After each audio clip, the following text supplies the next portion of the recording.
Time now for our panel on the politics of infrastructure, and I know our panellists are ready. I can see a few of them loitering up the back. I'm going to need you a little closer to the front of the room though, folks, very, very shortly. So as I introduce our panel, the politics of infrastructure is going to look at the factors that influence whether our investment is meeting community needs. And we have a diverse panel for you with a range of views.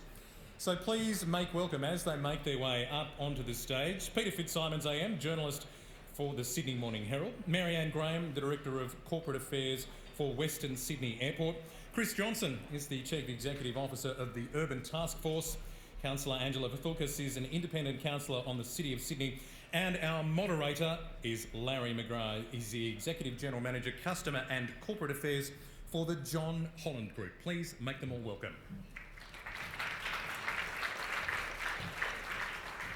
All right. Well, this is the fun panel of the day. I think this is going to be pretty enjoyable. So, as you know, we're talking about the politics of infrastructure. So, as we all know, there's a lot of politics in infrastructure. And if you go right back, I think Chris was talking about waxing lyrical about the Sydney Harbour Bridge earlier in the day. Well, even the Sydney Harbour Bridge was marred with politics throughout its construction, and even on the opening day, as Francis de Groot rushed up and cut the ribbon, stole Jack Lang's thunder. So there's been politics in infrastructure since day dot. And when you think about infrastructure, it's something that involves three tiers of government, usually. And that involves three tiers of politicians and three tiers of their oppositions. So it's fraught. But an aspiration that's often quoted is people wanting to take the politics out of infrastructure. And I think it's kind of ironic that usually the people that say that they want to take the politics out of infrastructure are politicians themselves. But is that actually a realistic goal? Or should we accept that good representative politics actually has a place in infrastructure? And maybe I'll start with you, Maryanne. Thank you, Larry. Yeah. Yeah, look, I think one of the great difficulties in infrastructure development over many, many decades has been the fact that there hasn't been the robust business cases put forward for society to actually understand what the issue or problem is that we're trying to resolve before they're force-fed the solution. So I think, certainly the work that Infrastructure Australia and Infrastructure New South Wales have been undertaking in more recent times certainly had a very positive impact. But, I'm very fortunate to be working on Western Sydney Airport, and I think, as mentioned by a couple of the speakers previously, we enjoy pretty much tripartisan or tri-government support and bipartisan as well. So, which is, it hasn't always been the case for Western Sydney Airport, but certainly I think given the many, many decades of discussion about what both the micro and macro benefits of the project will be, and a lot of the work that's been done by the state government around land use planning and understanding the need for serious investment in infrastructure in the West in order to keep our economy strong and growing, have made a very, very big impact, and people are very, very excited in the West about not only the airport and the aerotropolis, but the fact that for the first time in many, many years, there'll be several 100,000 people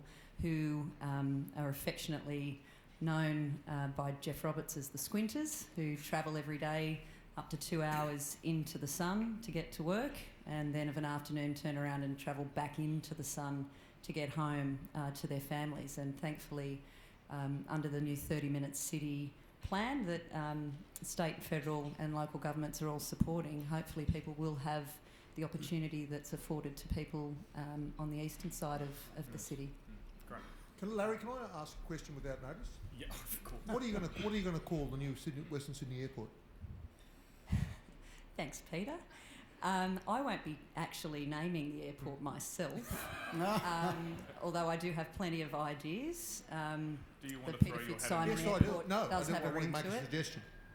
Look, it will be a decision of government, and certainly they will be undertaking a considerable amount of engagement with a range of different parties.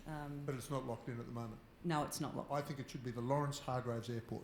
who invented Oh, there you Lawrence Hargrave, born and bred Sydney, great man, and he was the one that more or less worked out the flight. So it'd be something that we put to the world. That was our guy that started flight all over the world. The wing. He was the one that worked out with the wing.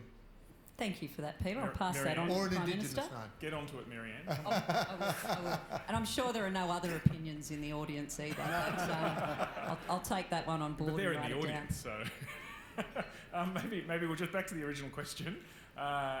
Angela, as a politician, should we be trying to take the politics out of infrastructure? Sometimes I wish people wouldn't call me that. Good morning, everybody. So I have the unfortunate position of perhaps telling you like it is. So for 6 years I have been an elected councillor with the City of Sydney, and naively in 2012 when I was first sworn in and walked into my first meeting in Chambers, I said very loudly, why can't we just all leave our politics at the door and sit down and just do the business at hand? And everybody looked at me rather horrified. Why would you come up with that idea? So unfortunately, politics is alive and well in most decisions that happen. And of course, I can only speak from a City of Sydney perspective. Wherever you sit, whatever colour you are, unfortunately, it does appear to influence the decisions on which projects begin, the decisions on which projects are funded, and the decisions on whether anyone will actually give a damn about what anyone else thinks about these projects, which is usually either the ratepayer that is funding it or the people that are going to be most impacted by it.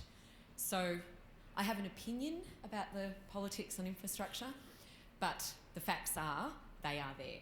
Now, of course, as civic leaders, we are elected to represent the people and put forward their views and lobby on their behalf of great outcomes.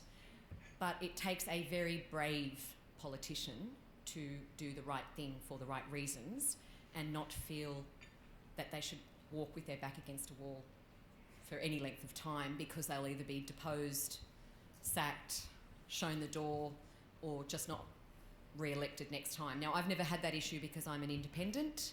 I know most of you will go, but I like that, and as a business person, I crave that. Okay. Peter, obviously you've been a pretty vocal participant in the stadium debate recently.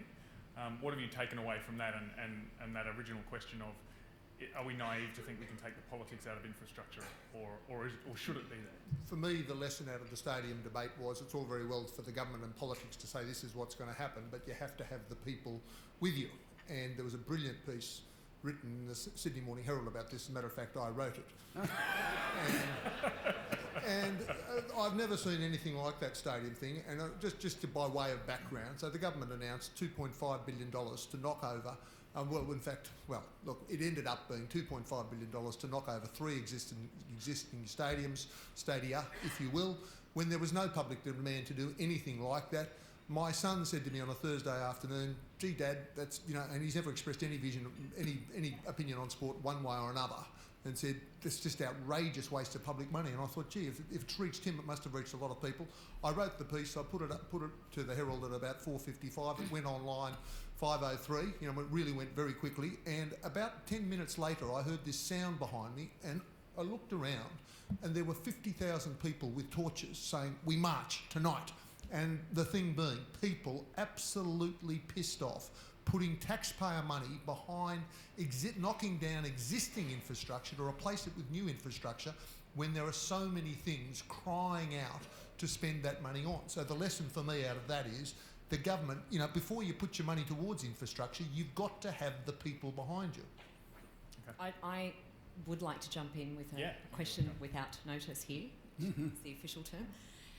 So I've had the benefit of seeing this from multiple sides and very privileged to have had briefings by the stadia people and putting their proposals forward. And of course they have to brief the City of Sydney. And I wish that most people could hear when bureaucrats and people in government are so passionate about their projects and they get to sit down and present them and give us the whys, what are on these projects. So I'm not telling you where I sit on the stadia. Why not? I will if you ask me. I'm asking, where do you sit? But what I would like to share with you, just a moment, Peter, What I would like to share with you is that when given the opportunity of presenting their case in a fantastic way of the pros of why a project should be delivered and what they are going to do to improve something, I think that that's what's missing the entire time from most projects, is sharing the real reasons behind. And again, as I said earlier, it takes brave civic leaders to come out and say the real reasons why, and not believe they need to serve a media master one way or another because some evidence is presented, let's just say, with colour, as opposed to... I resemble that remark. Just Media saying, master. just saying that when I heard the passionate people present what they were going to do with design, what the accessibility meant for it, what the long-term hope was for the project, if I could have voted right there and then on it, and I don't have the ability to vote on it, so I cannot influence this project in any way, disclosure, I thought it was a very exciting project. No doubt they were. Of course, then there is the money. No doubt they were very passionate for it. They weren't as passionate as public school headmasters and principals, public school principals, where you've got 100,000 kids still in demountables. So on the one hand, you've got sporting businesses that are making money, saying to the public, give us money so that we can put $2.5 billion into knocking down existing infrastructure so we can have state-of-the-art stadia. On the other hand, you have 100,000 New South Wales kids still sitting in demountables. So if you want to talk about passion, let's talk to the principals of those schools and see how passionate they are that the money should go their way. Even by the New South Wales government's own calculations, for every dollar put towards the stadium, the best calculations they'll get back is that they'll get 95 cents back on the dollar. Not one of the people around that New South Wales cabinet table, not one, would put their private money towards an investment scheme where they'd get 95 cents back. Why then are they putting our taxpayer dollars towards it? Thank you. Oh, serious question, and the people don't want it. Chris, I want to bring you in here, and actually I want to flow on from Peter's point there, which I think is actually quite an interesting one, because in the infrastructure sector, we often talk about here's this bucket of funding that's going towards, say, transport projects. And we argue about what the transport projects are going to be that are funded out of that bucket. But the point, I guess, that Peter's making is actually we need to have that whole bucket of infrastructure funding on the table and look at where the best priorities are for the sector, for the entire community as a whole. Do you think that's something that we do enough of, Chris, or do you think we need to do Look, I think there's a bigger issue, and that is Sydney's growing. I mean, Sydney used to be 2 million, 3 million, 4 up to 5, but we're heading towards 8. If you think of cities of 8 million, New York, London, Paris, they're fundamentally different structured cities. They rely on public transport, metro rail, a total new way of living, more urban density, etc. The big problem we've got is a tension of moving from the low-rise suburban city to a more urban city, from a more local city to a more global city. And you need the infrastructure to actually kickstart a new way of living. I think there's a generational issue coming through, younger people who actually want to be in a more urban, bustling, apartment-type living. They actually share more rather than wanting to own bigger and bigger houses with more cars and more boats and all these sorts of things. So it's actually good for our whole society. But my worry is that if elections coming, politicians tend to sort of waver somewhat from this long-term vision. And we're seeing it at the moment with the state government election here in New South Wales, where suddenly a whole lot of plans that were put out for missing middle, townhouse, terrace house type developments put on hold for a year. The whole ride issue put on hold. The new metro line and the developments along that rail line put on hold for a couple of years. And so what seems to happen is that people blink at the wrong time. I mean, it's fabulous to have long-term plans. It was only March this year, 6-7 months ago, the government put out a long-term transport plan, an infrastructure plan, and a land use plan through the Greater Sydney Commission and other parts of government for the next 20 and 40 years. That was a plan that was long-term thinking. But a whole lot of them we see, because I represent the developers who are out there trying to get projects to happen and build things, are now being put on hold because there's a worry that this growth is creating a negative with people in the community. And there's a very strange interpretation, I believe, that's starting to happen about the community. And that is that the 2016 census showed that 30% of Sydney-siders now live in apartments. So this swing to a more urban living is actually now probably a third of the people in Sydney. But often we get this message from politicians that, the community doesn't want that lifestyle. The community doesn't want to see that more urban type of development, which has to come, I believe, with the new infrastructure of metro rail, light rail and those sort of issues to make sure there's enough movement happening on those systems to move it off the car mode. So I think there's a fundamental issue about long-term and short-term thinking related to infrastructure. I think Mike Baird, to his absolute credit, sold the poles and wires and established funding to be able to move back into the metro system. Previous governments had nibbled at metros, but not really got there. And I think as we move from 5 up to 8 million, it's this sort of infrastructure that is essential, but don't blink, keep going and keep the more urban densities happening with that infrastructure as well. So I think just on that point, the 2015 election, you mentioned poles and wires. If you go back in time to the 2015 election, the opposition actually went to the election with the exact same infrastructure policy, effectively, in transport anyway, as the government. They said, we'll just do the same thing as the government. And it was this rare moment of unity, but we're not seeing that happening, certainly after yesterday's announcement, although who knows whether those policies will change. What does that political risk do, I suppose, to the community as a whole? What are your views as a panel on that? Could I just ask one, without addressing that question, could I just ask Chris a question? Yeah, go on. You talk about moving into the 21st century. Up to 1995, if you wanted a job in Sydney, you had to be living in Sydney. Yep. In the post-internet age, more and more people can live wherever. Doesn't that release the pressure on going to 6 million, 7 million, 8 million, and more people living in Lismore, living in Mudgee, living in Broken Hill at a tenth of the price, a tenth of the hassle, and doing remote work? As we go into the century? Look, Peter, I know what you're saying, but in theory that's right. In practice, people want to be where like-minded people are, where the bustle and where the activities. Look at Atlassian. Giant company now doing software around the world. Their head office, Martin Place, right in the middle of the city. They don't want to be in even out in Ryde or out in other places. And it's because the lifestyle of these people is much more cosmopolitan, mixing, bustling with people. So the future of jobs, I think, in a global city like Sydney is about the IT, the finance, the economics, these sort of issues. There's obviously a flow onto a lot of other types of jobs as well that happens with that. But I think our threshold at the moment is to keep our role as a major global city and to get those things working. And my belief, and in fact even the council, the other day, City Council put out a thing about nighttime, 24-hour sort of active parts of cities. And I think this is what is critical as a city gets bigger.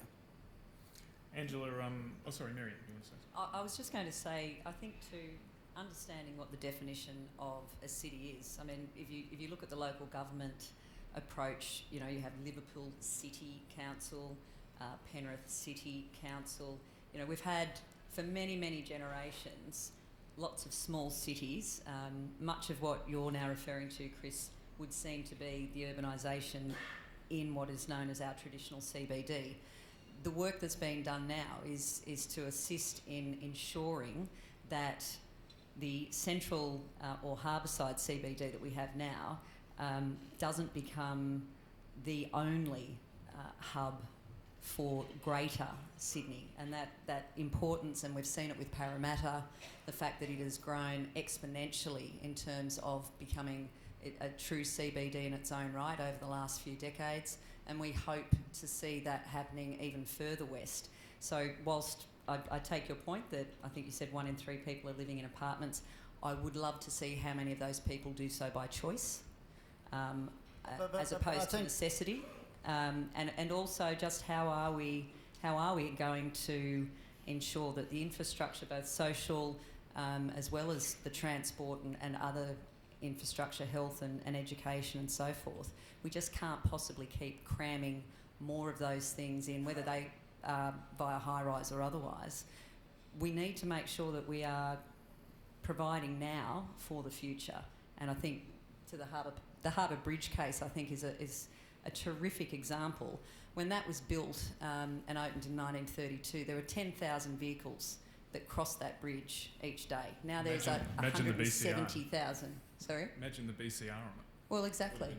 Exactly. And 1,000 people lost their homes in order for that to go ahead. That was vision and foresight. We do need to stop just thinking, I think, as a society, quite selfishly in many respects. We want things done very quickly. We don't want any disruption to our own local area. We don't want it to cost us as individuals. We've come a long way in terms of embracing the user pay philosophy, which I think has really developed significantly over the years, and certainly I think that's really helped the private sector as well in terms of sharing risk with government on these infrastructure projects. But we do need to start thinking a little more broadly. Can I just pick up on I agree that multiple centres are going to be critical as the city gets to 5, 6, 7, 8 million. Parramatta, Aerotropolis, Liverpool, Penrith, and all of those in fact are now developing this more urban lifestyle as well. I mean, Parramatta's probably got more apartments being built in it than any other city at the moment. I mean, it's really humming there. But just on the whether you do or not want that lifestyle, the fundamental issue is Sydney's homes have become the most expensive in the world, way up there, second I think to only Hong Kong, and it's because we've been encouraged to live beyond our means to some extent, bigger and bigger homes. The average home is about, according to the Domain section of the Herald, 1.2 million, the average apartment 740,000, 400,000 difference. That's what's driving a lot of people to live an affordable lifestyle, and it actually comes with a more sharing approach to your lifestyle as well. Not as many cars needed, you share a swimming pool, a gymnasium or whatever it is. Now, I'm not saying that everyone should live that way at all. I think we are a very diverse city and we need a variety of ways to live. But I think if we can use this swing to that urban lifestyle to underpin the infrastructure of a metro rail, it's a vital move, I think, to lift the city into its next generation. Peter, you want to jump in? Just to address Maryanne's point on the Harbour Bridge, I mean, I concur completely. Wonderful, opened in 1932, still the major artery of the city. I would contrast it with the tunnel, I think it's the M5, which when that was opened, it was fantastic, but it was chock-a-block on the first day. One of the biographies I did was on Carlo Solteri, who was with Franco Belgiorno Nettis, the founder of Transfield. They were the ones that were responsible for doing the Sydney Tunnel. And I don't have the figures in front of me, but it was something like, for the political stuff was, for $1.20 they could fund, lift the toll, I think, from 20 cents to $1.20. You could build two lanes each way, and if you lifted it by another 30 cents, we could have had another lane each way in the tunnel, but it was too politically costly to go from 20 cents to $1.50. Figure something like that. For me, great legislation would be, if you're going to use public money for public infrastructure, you need to demonstrate that what we're building will not just be sufficient for now, but will be good for 30 years from now. For once I can see people nodding in the room. I've got the first good point I've made, I take. Is that it? First one. That's right. All right, I'd very quickly, and I'd add to that as well, and another great case in point is the the M5. You know, because there was incredible political pressure put on the government of the day, the M5 was at capacity from day one. Yep. Because it wasn't built to the capacity that was required for the future, and as such, we're now paying a significant amount more to duplicate the M5 in order to cater for both freight and passenger traffic out in that key corridor. So I fully agree. Is it naive of me to think that you can do other countries in state of the art? What's the word? Best practice. Do other countries have legislation like that where they say you cannot use public money for infrastructure unless you can demonstrate that this will still be good 20 or 30 years from now? I think Infrastructure Australia and certainly Infrastructure New South Wales now through their business case process, they are required to demonstrate longevity in terms of any investment that they're making in infrastructure, certainly over $100 million. Mm. So if we come back to the very people that this is being built for. Yeah. So being a local councillor, obviously I hear local issues and people feel very free to share with me their opinions on most things. And here is what they feel as a people, that things are built in isolation of a plan, of a master plan, that often they are the ones to pay the price for it without sharing the vision of what's to come. I mean, we hear about the rise of urban living and we need more density to make things work and this is where people want to live. Yes, I am one of those people who willingly want to live in an apartment in the city for convenience and for lifestyle. But what we don't want, what people don't want, is to not have access to that lifestyle. And that means they need open space. They do. That means they need schools for their kids. That means they need to have good public transport to get to work, because they're not always going to want to drive. And sometimes you live in the city and you work what feels like the opposite way out of. So this is what the public isn't seeing. They hear numbers of what's being spent. They hear of why someone should do a better job, and hindsight, 2020 hindsight is perfect, of course, for all of us. However, what they aren't seeing is a better plan moving forward. If you are going to build something dense, why haven't we planned for a school? And you can't always build that school straight away, I know that. But we should be quarantining funds and showing people and saying, yes, we will build the school, we have the money for the school, and it will come when we've done everything else. Because the general public don't know that you need to have drainage, you need to build streets, you need to have accessibility for all of that other infrastructure to come.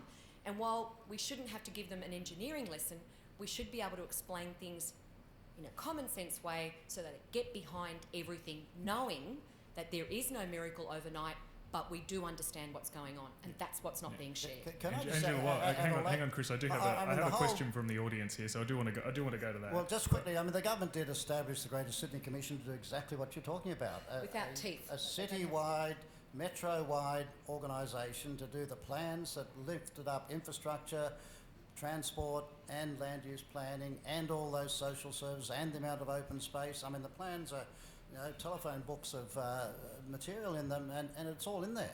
It's all in there. It just needs to be rolled out and needs to be carried through. Okay, so Angela, I'm going to draw you back in on this one, because I know you'll have a particular bent to this, but we've got a question from the audience. Do media types like Alan Jones have too much influence on government decision making? Boo. My question is, why would I be an authority on that? Well, media definitely plays a part in influencing many outcomes. For some who are choosing to influence that outcome, it's a benefit. For others, it's not. I've been very fortunate to have had Alan Jones speak up a lot about the issues affecting victims of light rail, and I know that sounds dramatic to some of you in here, but that is the case. And has that helped your engagement with government? So I've had quite an impact on my engagement with government as to most things that happen in the city. I don't believe it's a colour. I don't care which colour government is in power or will be in power, or however that looks like working out. I would have the same questions for them. No one wanted to listen to the questions that I was asking. And I tried very hard, and if there is a lot of government people in here, I tried very hard to do it by the book. Sit down with people, have conversations, try to engage them, make appointments, everything I could think of to try and explain what was going on. Until the media got involved and it became a public issue, nobody cared. And when I say nobody, I directly mean government. Government did not care about their people and what they were going through.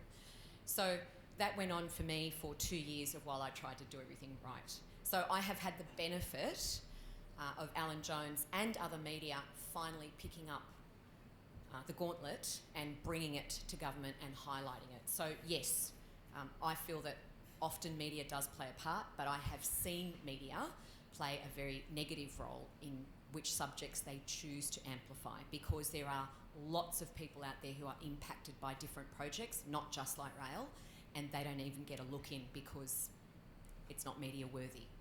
I want to come back to you on Parramatta Light Rail in a minute to move the focus to Western Sydney, but Peter, On the one hand, Alan Jones is a very brilliant broadcaster in terms of filling the unforgiving minute with 60 seconds worth of distance run. The way he fills a minute, similar to the way John Laws used to be, absolutely brilliant. But I wrote a piece in the Herald 3 weeks ago, and I meant every word. Alan Jones is a tumour on the body politic of this city, this state and this country, and the sooner he is excised, the better. His influence does not, I mean every word of it, okay? I make no mistake about it. And I might say, in terms of when I put that out, I thought I'd get a lot of flack. I think that's unfair because okay. you do the same thing. You choose a subject, you write about it, you lobby for it. How is that any different to any other media personality? I don't put Louise Heron on and let her get in 7 words and then interrupt and bully her and say, I threaten I'll go straight to the Premier and have you sacked. I don't do things like that. What I try to do is to elucidate, to get to, I mean, it's a serious difference. What I try to do is on any difficult issue, try to get to the heart of what is right, not whip up the mob to get the biggest mob I can around me. You did that with the petition online for the stadium? Yeah, and why did I? I put it out there. 200,000 and you were proud of it? No, I'm I've got to correct you. wrong. I've got to correct you. Same. 215,736. You cannot pass judgment on other people's style when you are engaging in the same media to build the same power. You cannot determine. Thank you. We've got 4 2GB listeners there. Welcome. And it takes a brave woman to stand up. Hang on, you're talking So about how about how brave BOOMTOwn? is Louise Heron? So Where's the let's support for her? Let's move on to Western Sydney. You're choosing a single item. I'm saying, how are you different? How are you different in your style when you choose a topic, you write about it, you lobby for it, you whip up the frenzy of the mob in your own way? There is no difference there, Peter. It is the same. I think our moderator might be trying to get a word in edgewise here, guys. If you're arguing you're having for more moral success than I am, equivalence of Maryanne, Alan and I, so- you're No, struggling. I'm not arguing for moral Thank you. equivalence. I'm No, for saying the- it is the the defence same rest. thing. Okay, all Defence right. race. Parramatta Light Rail. So obviously, Angela, you've had an experience in light rail. Many others have watched the CBD light rail progress. What are some of the lessons we can take to Parramatta Light Rail? I actually want to ask either Chris or Maryanne this first, so you guys can have a bit of a go at this one as well. So it's going to be a very, very significant project for Parramatta. What can we take away from the CBD example? Or any other infrastructure projects? I mean, obviously, Maryanne, you've been on some pretty huge and controversial projects in recent years. What can we take away to apply to Parramatta? Look, I think probably the number one thing is that people are, and you're hearing it here today, people want greater engagement. They want greater transparency in terms of government planning and vision and the investment cases that are being put up to support that. Certainly, Angela, I know your experience on light rail would suggest that, the engagement with people isn't simply about going to the papers with a media release and saying this is what the government wants to do, nor if it's the private sector. So I think that has come a long way as well in recent times. Gold Coast Light Rail is a terrific example of that. It wasn't a popular project to begin with, and now everybody is singing the praises of it. And there are many, many examples of that, but as you say, Sydney Light Rail perhaps not the most shining example of how to... I suppose, Maryanne, you're one of the... Sorry, Chris, I just want to follow on with Maryanne there. You're one of the country's leading experts on engagement on these infrastructure projects. What does that look like? What does that really deep engagement look like these days on infrastructure? That is a very good question. It is different for everybody. I think in terms of the power of social media and social media channels to provide a different level of engagement, and to Chris's point, we have a very different generation coming through now that will not only be responsible for the planning and vision around infrastructure and certainly engagement. These people will be delivering it. Our airport is a great example of that. We're not even clear now just what sort of technology will be key to the way we communicate over the course of the next decade. And it's horses for courses. We have people who will say to us, depending on what the issue is or what the infrastructure project is, that they are more than happy to retrieve the information themselves at a time that suits them and in a way that suits them. So it might be off a website, it might be via social media. We have large parts of the population who still say to us, I want you to knock on my door and I want you to explain to me exactly how I'm going to be disrupted or how I'm going to benefit from this project. So we still use mainstream media, and I think that continues to have a very, very important place. Certainly in Western Sydney, more than 60% of people tell us that they get their news and information via television. So, we need to, I think, realise that the channels need to be broad. We need to talk to people and ask them how they want us to engage. And the engagement needs to be two-way. It can't just be us telling them what we're going to do. We need to be out there talking to people, asking them what it is that they want. Now, that's not necessarily always going to be the answer to the way we invest and deliver infrastructure, but certainly, back to my earlier point, and certainly to yours as well, Angela, people need to understand what the problem is before they will be willing to actually engage in a discussion about how you resolve it. So the awareness piece is really, really important, and the media has a big role to play in that. Just toss in my comments on light rail. I think Sydney needs, as we grow to a bigger city, a metro rail network and hubs of light rail that come into that network. I think a central line and a circle line and then a series of light rail sort of hubs that move out of that is a really good solution. But Andrew Constant said this morning that he thinks it needs to be funded partly by value capture. What that means is that only new apartment purchasers contribute funds for it. Not existing residents who gain from an uplift from it, not businesses, not commercial, not retail. So the formula's been put in, say for Parramatta, is that $30,000 is added to the cost of each apartment to help pay for it. But Parramatta Council also wants another amount of that amount as well for affordable housing. There's also a Section 94 levy to put local infrastructure in. So what's happening is our members who are producing the homes are finding more and more well-meaning levies added to the cost of a home, another 100,000 or so, sort of well-meaning for each of these different groups doing it. So I think there needs to be a more rational look. This is partly why our homes are the most expensive in the world, that we're subsidising a whole lot of works around the place that in the olden days used to be funded by government. And so it's been mentioned earlier on in this conference here that this swing from government, what government does and funds, to what the private sector does, needs to be very carefully balanced. Yep. Okay. So I should just jump in now. Yeah, I'm sure. mindful of time, and I'm not using this as a soapbox. And please forgive my next comment, but I'm going to call the word engagement bullshit. So from a perspective of engagement is used in a term within local government as well, frequently, when we are consulting our community on projects. And I'm going to call it crap because when you are a person impacted, you need the engagement during as well. And that's where we fall down horribly as a government. We seem to be so proud, and I'll wear my local government hat now as a councillor. We get so proud for our community consultation at the beginning. You know, while it's still a pretty picture. We show it to everyone, oh, we're going to build this, it's fantastic, it's awesome. And then it all starts.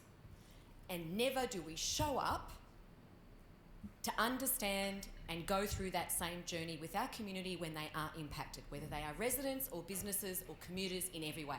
That's where we fall down, because that is when your people need you the most. When they are going through something, you've sold them the journey, you've sold them the dream, you hear the short-term pain for long-term gain, you hear it, and then you get cranky as all hell when you've either lost your business or you've lost your house, or you end up listening to something for years that starts at midnight and goes to 6 a.m. You cannot get someone on that journey to understand or believe why those costs are there, why those future costs will be there, or why they should believe in any project ever again when you kick them to the curb at the very time you need to look after them. And the only thing stopping any infrastructure project from working is to make sure you allow that you care for the people while it's happening. Sure, they'll get on board when it ends up being great, but there were 14 suicides along the light rail route on the Gold Coast. There were 40% of businesses that never reopened because of the Gold Coast light rail. There were people who lost everything because of the Gold Coast light rail. And what was done to mitigate that? What did we learn from that when we put in the light rail in the CBD? Nothing. What did we learn from Newcastle? Nothing. And what are we doing about Parramatta? Nothing. We're expecting those people in Parramatta and every business on Church Street to believe that the same thing that is happening right now along the light rail routes being built, that same thing won't happen to them in Parramatta. And that's not true unless we change the way we engage and unless we believe in the outcomes for everybody. Don't just think that victims of any project deserve to be kicked to the curb, because they don't. And if you sit down with a young family who can no longer feed themselves and they have nowhere to live because nobody listened or cared when it was happening, then you are quite wrong in any approach that we do. So if we want to recoup great infrastructure projects that will have fantastic outcomes, let's remember off whose back they are built and make sure that we don't have that issue. And that engagement has to happen all the way, not just at the beginning when you've got a great video and perfect Twitter and an awesome Facebook page, all the way through the infrastructure project. Most of you in here, I talked to some of you last night at the dinner, you build amazing projects, but care about it all the way through, please. Okay. Sorry, I get very Thanks, excited Angela. about this. I actually just want to draw you in. If you could do one thing, so I get you're talking about government having to engage all the way through. If you could do one thing, let's say you could change the rule book on Parramatta Light Rail, what would that one thing be? Well, they're going to rip out all the outdoor dining on Church Street while light rail is happening. And so far there's been no example that light rail can ever work out how to keep to project timelines of any kind. So these people are going to lose all their outdoor dining businesses, and most of these businesses have very little indoor dining. It's all outdoor dining. And nobody has said to them, we're going to replace what we're ripping out, or we're going to compensate you for what we're doing. None of those conversations are taking place. So we have to compensate people. If you expect a resident to live on a light rail route or an infrastructure route of any kind, and you don't want to have double glazing put in the budget, then you're dreaming. Because these people didn't have their units built to withstand that, nor can they put up with 4 or 5 years of construction where they don't sleep at all. And if you think $200 for an accommodation, for alternative accommodation for one night is going to make them happy, they're not. They won't get behind you because they have examples of what you're doing wrong. Give them examples of what you can do right. That's what will win everyone. So Thanks. You must compensate for the pain you will create, and please don't use the excuse that it's going to be short term, because it never is. Okay, thanks, Angela. I've got a flashing red thing here, so I think I'm running out of time. Sorry, that's my fault. Probably one of the final questions.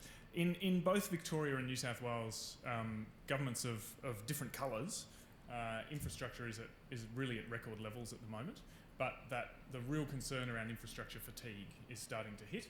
Very much here in Sydney, people are really starting to get sick of the construction, and those concerns are also flowing into concerns around overdevelopment as that infrastructure starts to precede it.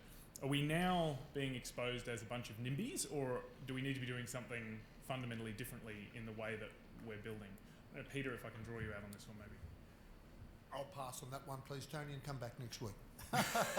Look, I think what Angela's raised is a spot-on issue, and that is the transition phase as a city moves needs very special management rather than just where you've come from and where you're going to. And so it's a transition phase that needs a whole new level of governance, of assistance, of working with people during that phase. And it used to be thought that it was just a week or two that something would happen. Look at the light rail in Sydney. It's not a week or two, it's years of time. So I think we need a new level within governance of super people who help the process of transition and understand the psychology of it, the timing of it, the information in relation to it. And I don't think we've really fully grasped that sort of structure at the moment. I think also, though, there needs to be some stronger leadership from government about both the transition and where we're going to. What I'm reading is that once things get a bit nervous and people start complaining, the government sort of almost pretends it didn't initiate these projects, or that it's, let's put it on hold for a while, or let's stop development generally and let's slow things down. And with a city growing, it's very dangerous to sort of pull these levers on and off in those sorts of ways. So I think, picking up from what Angela's been saying, I think there's a crucial transition management role that governments need to learn at both local, state and federal government level to help these processes of change. All right. Maryanne, do you have any comments on that as a final? I think, look, I fully agree, and certainly all of the projects that I've been involved in, the initial consultation with community hasn't stopped once the project has been given the green light.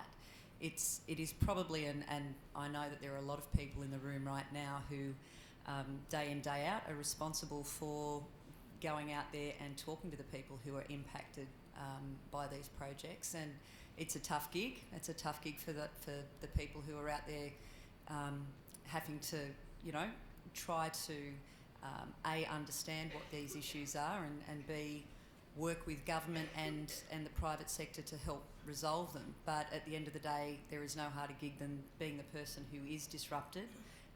And certainly I know that there has been, I think, considerable step change in the way particularly government requires a lot of these developments to be undertaken.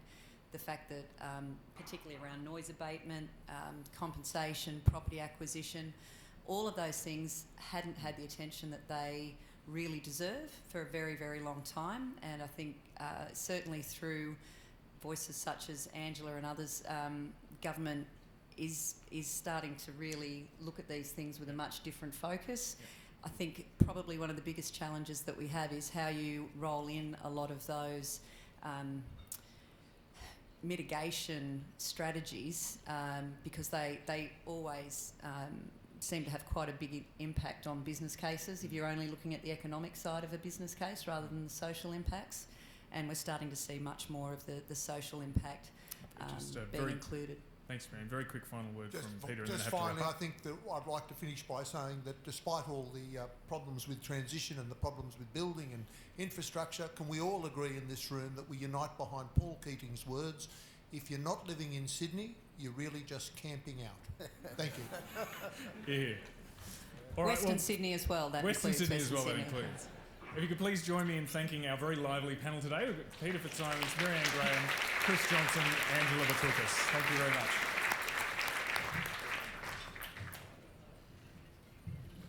Thank you all. What a panel, eh?